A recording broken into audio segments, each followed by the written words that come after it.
Hi Paul, really productive session today. Hopefully you enjoyed it as much as I did. Just to recap on the work that we did, and particularly the key points, what we've got to try and do is, if we're going to work on a stack and tilt swing pattern, we want to try and make sure that we understand the key components of it.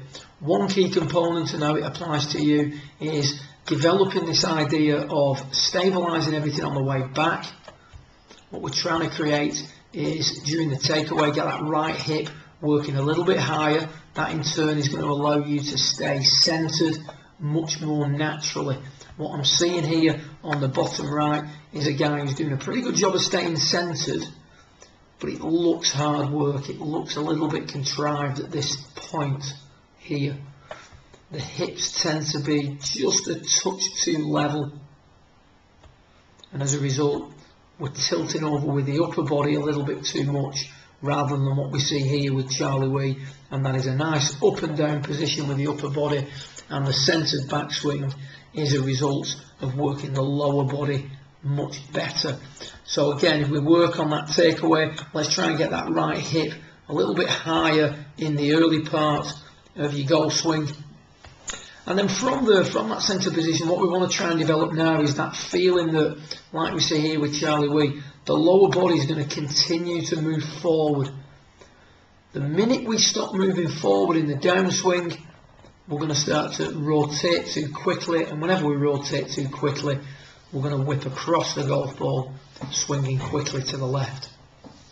So the drill we gave you was to hit some shots, first of all with that right leg locked out straight. Start off with some little swings with an 8-iron, and what we're looking for is to just try and create this higher right hip position every time you hit shots, but also encourage a better move forward. You can see here as Charlie Wee comes into impact, I just remove those lines, the impression you get is that this right leg is banking in nicely, and when you look at him from down the line, you can see that he returns into his flex that he had at address. And then from there, that right knee or right leg is going to start to straighten out a little bit. And again, you can see a nice sort of straighter looking right leg. We'll take a little look at yourself as you're coming into impact. This right leg in that position there looks straight, but you've locked out, you stop moving forward, and you can see the hands have whipped over, and you get that wrap over look through the golf ball. Far too active with the hands as we come through.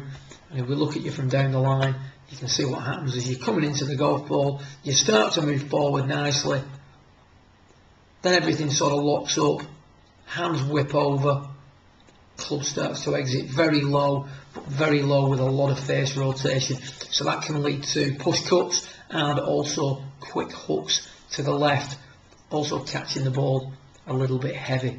So what we'd like to try and do is create that better setup position, straighten the right leg, spend a little bit of time working on trying to quieten the hand action down.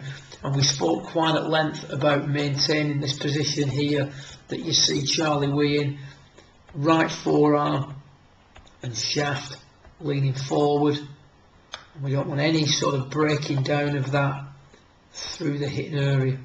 See how quiet the hands are through the hitting of the golf ball. So we're looking at initially developing a backswing that's more centered, but doing that in a more natural manner. Something like I said, the drill with the right leg locked is great, because you can just do that every time you hit golf balls. It's going to encourage good things in your backswing, give you a lovely feeling of moving forward for longer during the downswing. Whilst you're doing it, that then frees you up to focus on maintaining the angle in the right wrist, or leading with the handle more. What I'd like to see you do between now and the next couple of weeks when we get together next is develop a much better shot pattern, much tighter shot cone. Initially we want to see that ball starting to the right and either staying right or drawing back. What we don't want to see are shots starting left and shots that curve to the right. Good luck with it. If there's anything you need between now and then, feel free to pop in a shot, call me up, or send me an email. Well done.